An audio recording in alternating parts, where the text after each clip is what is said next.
Friday, we went ahead and did our flame test lab. This flame test lab is kind of going into section 4.1, looking at the emission line spectrum of these specific elements. What's important here is that these specific elements, they have a specific emission of light that comes off of them, that they emit when their electrons are excited and then go back to its ground state. So what I'm talking about here is when an electron, here I'm showing, this is our nucleus, this is my first energy level, labeled E1. This is my second energy level. So if I have an electron hanging out on energy level 1, in its ground state it's at energy level 1, and then we apply some energy to it to excite it, put it into its excited state, and move to energy 2. This electron is not going to want to stay there, so it's going to want to jump back down to energy 1. That's what I've indicated here with this arrow, showing the direction, moving from energy level 2 to energy level 1. When this takes place, it emits a photon of energy. This photon of energy is calculated by the energy that this electron had in its excited state minus the energy that it has in its ground state. So going through this, now we're ready to kind of put this concept into practice with making those connections into our lab. Yeah, Kyle? Based on what you just said, so it would be that the electrons that Between energy levels, they don't always fluctuate between energy levels, but that's a great question because if they did, what would constantly be happening? Constant light. So because if they just kept fluctuating between these levels, they'd constantly be emitting this light. But that's not really what we see. Eventually they get to a stable spot that they enjoy. And the only way that we can get this fluctuation is if energy is added to the system. Okay? So looking through our flame test lab, I don't really want to focus too much on the actual flame colors that we saw. We're just going to kind of run through those. And more of your questions I want to hear about the post-lab kind of bigger idea. So the sodium ion that you guys used and took note of that emission of light, that flame color should have been orange and orange-yellow color. Okay? Then potassium. Potassium is a whole different color that it emits, a whole different wavelength that it emits. And it comes out to be a pinkish lavender color.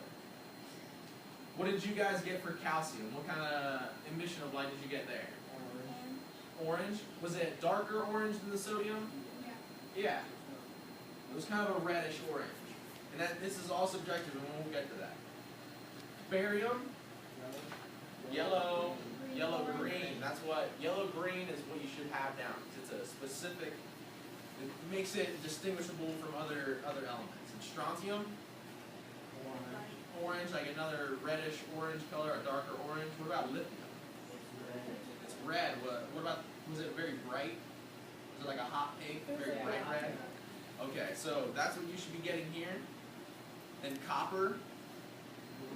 It was like a teal, it was like a greenish blue, aqua, turquoise.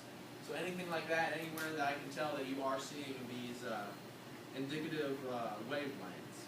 Sodium. So in these last three that we're looking through sodium, we're looking through the cobalt glass. What are something that you guys use in every day that you look through something to help your eyes? Glasses, and not just reading glasses. What other glasses? Sunglasses. What do sunglasses allow you to do? See past the sun? Not necessarily. But when we look at the sun just without glasses on, so first off, little side note, do not ever just look directly at the sun. Even if you are one of those guys, you know that I'm a tough guy, I'm going to look directly at the sun. There's nothing tough about getting that straight shot of radiation into your eyes, okay? So not a good idea to do it. Yeah. Could you wear sunglasses at night driving? I would not suggest it because what sunglasses are doing and getting back to the cobalt glass is it's absorbing some of that light. So when you're at night with wearing sunglasses, you're actually absorbing what little light there is. So what about the brights that come after the You can, and that would help in those cases. But once those brights pass you, then it's just pitch black.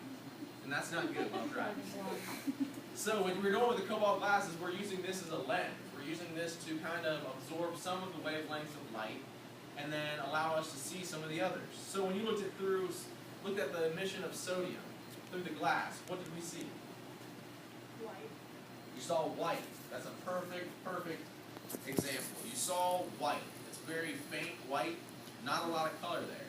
Because the color that we get from sodium is that orange yellow. And what cobalt glass does is cobalt glass is actually absorbing the yellow wavelengths of light. So that's why you see that white color, the very minimal amount of color that it emits. What about potassium? What did you see there? Pink. You saw pink. Now let's look at sodium and potassium mixed together when we showed it. You still got pink. Perfect example. What? You saw orange? So we'll talk about it. When you're looking at it through that lens, it's actually absorbing the yellow wavelengths of light. So you might have seen hints of orange, but when you said the pink, you're supposed to, that colored glass is actually going to absorb the emission of the sodium and allow us to only see the potassium here. And then looking at unknown A and B, what was the flame color of unknown A? Orange. So what metal ion would we associate this with, comparing it to the results we got? Sodium, exactly. Because they have the same emission of light, probably the same metal ion in this case. What about unknown B? A green yellow. What was the only one we had like that? Barium, exactly. And now getting through these last few questions. So list the elements that gave the most easily identified colors. Barium, lithium, copper. We're gonna not talk about strontium right now. The ones you should have are barium, lithium, and copper. This barium gives us that yellow-green emission of light, correct? So if we saw that like we did in unknown B, we're gonna be able to associate or be able to put a name of the ion that we were trying to determine. Then lithium, it gave that really bright red, bright pink, so very distinguishable. And then copper, of course, because it gave us that turquoise teal color. The elements that are not easily identified are going to be elements that have very similar emissions of light. So like sodium had an orangish yellow, and then calcium had another orange, slightly reddish orange. But they're very hard to distinguish because it's a subjective observation. Potassium. Potassium it's very distinguishable because it's emitting that pinkish lavender color. So we can tell that it's potassium because it has that very characteristic pink color to it. Alright, one thing that is an important piece of all of this is, do we know the difference between these types of data? Quantitative and then qualitative.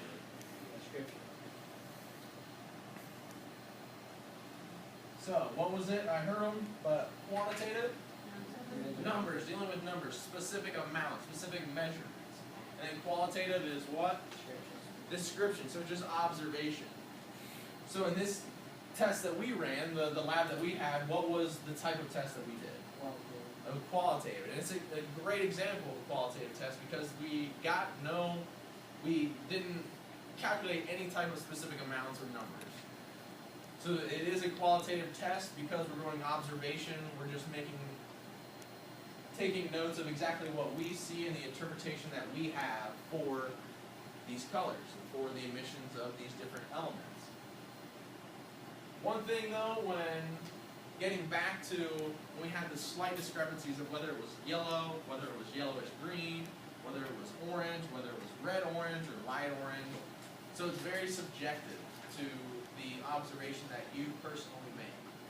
So that's why quantitative tests are more, they tell us more, they shed light on more information for us because we get specific answers. We get specific amounts, we get a specific answer, whereas qualitative tests, we don't. Does that make sense? We're all clear on qualitative?